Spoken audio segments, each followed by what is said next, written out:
90 1991. C'est ça. 90 91 bari na ñu toll ñi man nii actuellement jamono jooju en fait mi juddoogu mu mel ni le dossier bu ñuy waxtaanee nii tey c'est un dossier qui maanaam bi nga xamante ne c'est 1990 1991 aujourd'hui nous sommes en 2025 34 ans après 34 ans après lu ñuy dund nii injustice la ndax injustice mënul weesu lii nañ ko waxante rek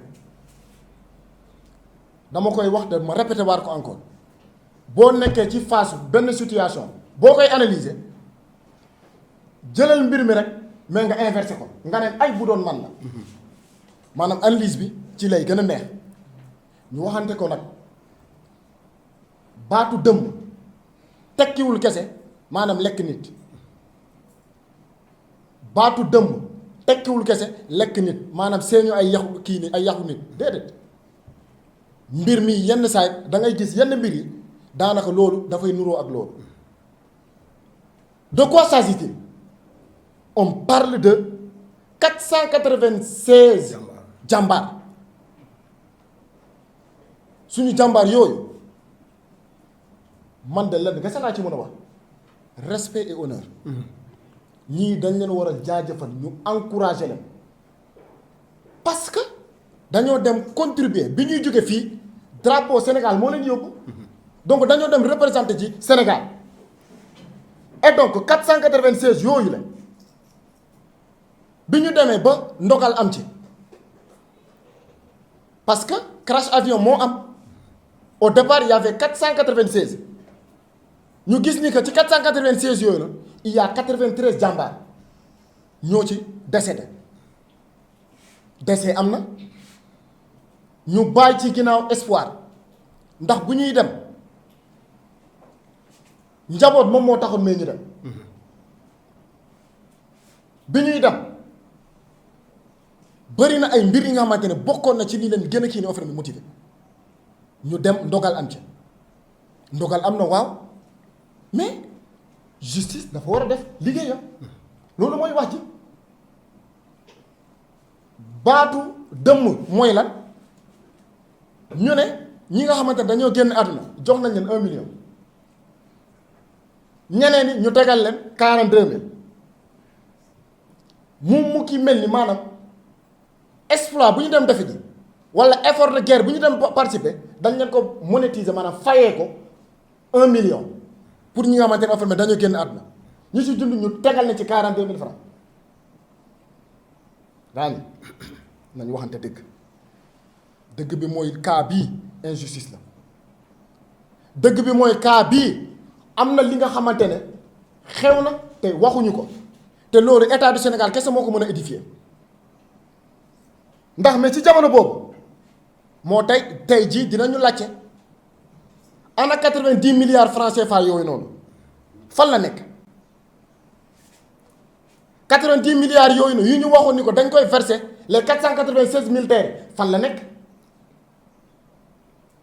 ñu laajtewaat encore ñu ne ONU dafa envoyé woon en 2014 état du Sénégal ñu ne benn part bi nga xamante ne estimation bi c'était 650 millions de dollars dañuy laajtewaat tamit loolu fan la nekk te laaj bi kenn kese moo ko mën a édifier lu dul état du Sénégal kese moo ko mën a édifier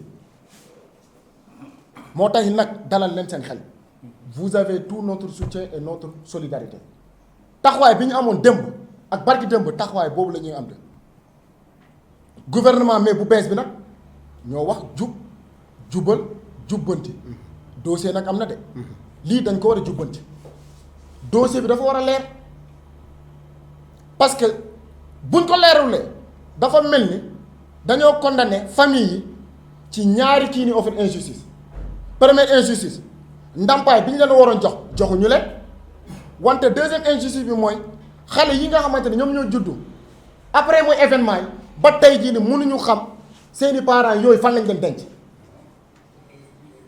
ma répété waat ko encore booy analyser mes situations inversé ko bu doon man la bu doon kenn parce que ñii jékki-jékki ñu rek jóge fi Sénégal dem non non dañ leen yabal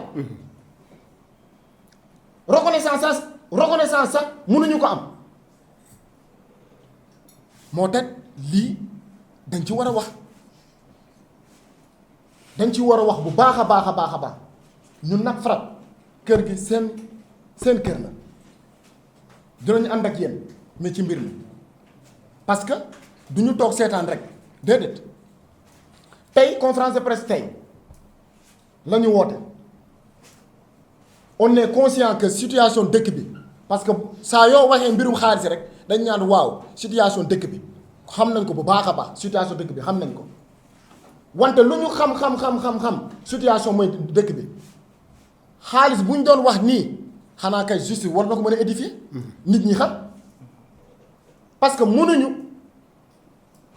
weccee maanaam bakkanu mais doomu aadama ak ay miettes mënul nekk képp kuy soldat même ci biir offerme suñu kër yi ku fi nekk soldat boo demee kii ni ma mission li ngay njëkk a xalaat mooy su ma ñibbee damay jënd kër li ngay xalaat mooy su ma demee mission bu ma ñëwaatee li ma njëkk a def dinaa tabax kër. C'est ça. Et il s'agit d'un dossier qui date de 1990 ba tey mu am ci soldat yooyu ci jàmbaar yooyu ñenn ñi amuñu sax 0 centimètre carré trouvez-vous que offerme ça c'est normal? Ce n'est pas normal. 1990 1991 pour des jàmbaar pour des soldats seeni njaboot ñuy dund mais ci location ñaata régime ñoo fi précédé ñaata régime ñoo fi passé de 90 91 jusqu'à aujourd'hui et en 2025 on est là encore di répéter la même chose c'est pas normal dëgg nag neexul te dëgg rek la lu ñuy dundi nooteel la injustice la te état du Sénégal dafa war a corriger loolu mooy yoon au nom de croire une bourgeoisie bureaucrate di toog rek di def lu leen neex te kenn du wax dara c'est pas normal c'est pas sérieux lii sa gàcce la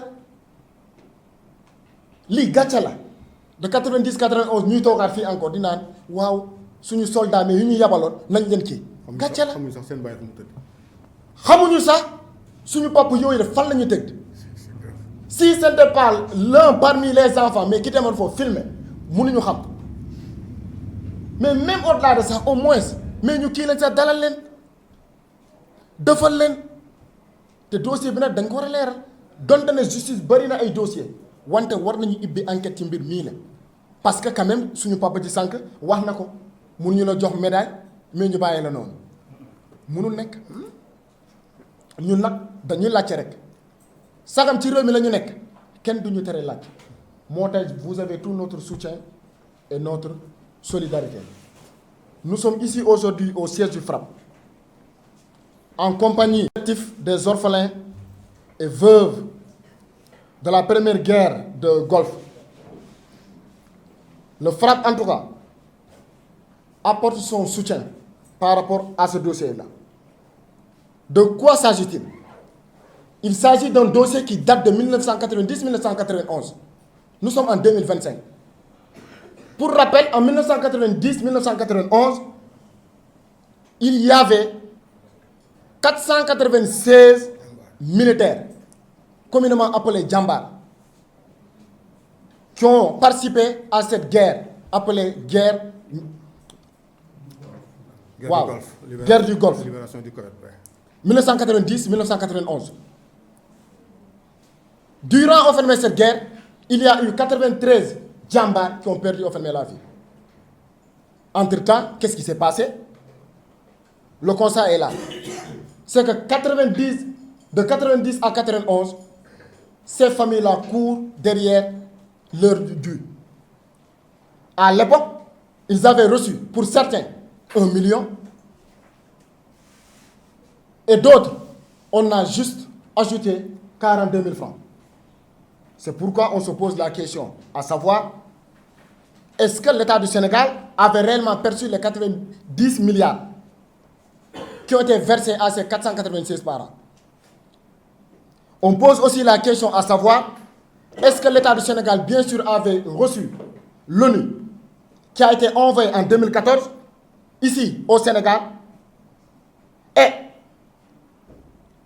nous avions entendu aussi qu'ils avaient versé, c'est-à-dire une somme de 650 millions de dollars. Tout ça, c'est des interrogations. Mais là, n'est pas fermé le débat. Le débat aujourd'hui qu'on pose sur la table, c'est que de 1990-1991, ces familles-là courent derrière leurs indemnités.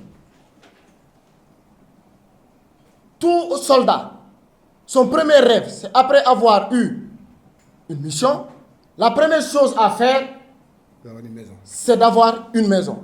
Et le constat est là. Ces veuves qui sont derrière là, la majeure partie enfermées d'entre elles, n'ont même pas enfermé de toit. Et en ce moment-là, personne en fait ne dit absolument rien.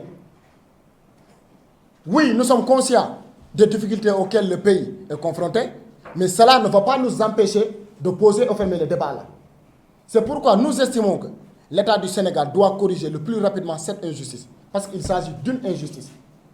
Une injustice qui a trop duré, une injustice qu'on doit corriger. Parce qu'avec l'arrivée du nouveau gouvernement, ils nous ont vendu le slogan Djoub, Djoubal, Djoubanti.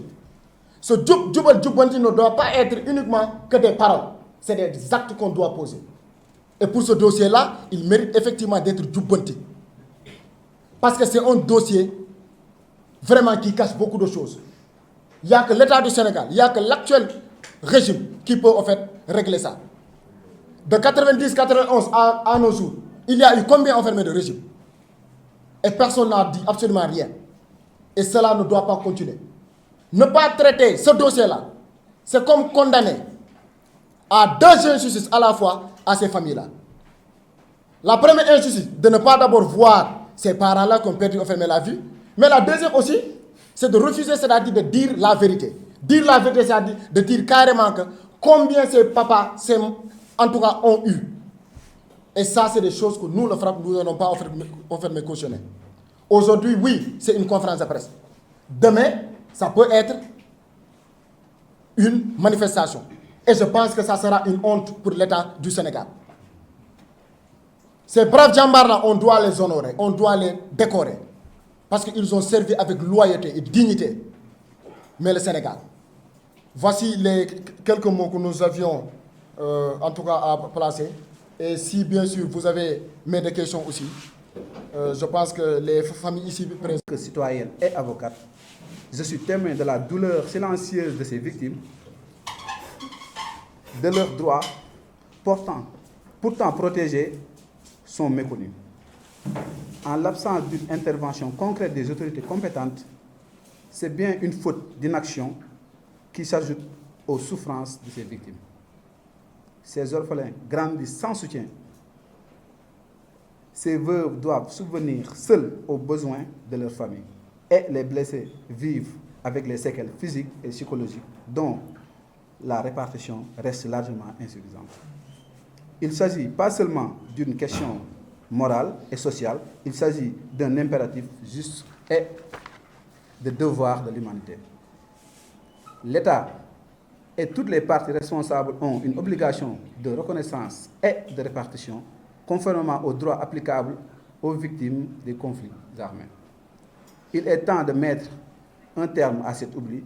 Il est temps que les lois protègent leur vie, que la société leur rende justice et que les droits des orphelins, des veuves et des blessés de guerre ne soient plus jamais sacrifiés sur l'autel de l'indifférence.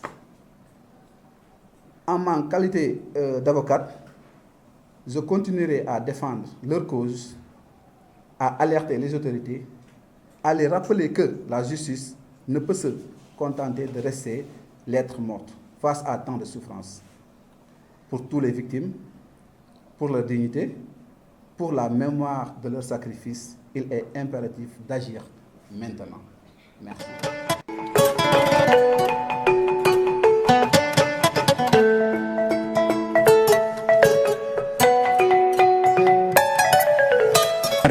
ngir mën ko joxe ci loxo yi mu gën a séddee suñ njaboot ci di ñëw.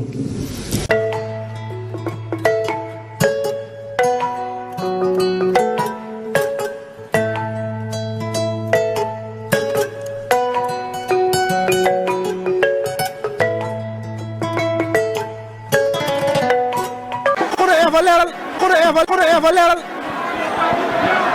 la roi des arènes ay lacrymogène ko nga ci biir stade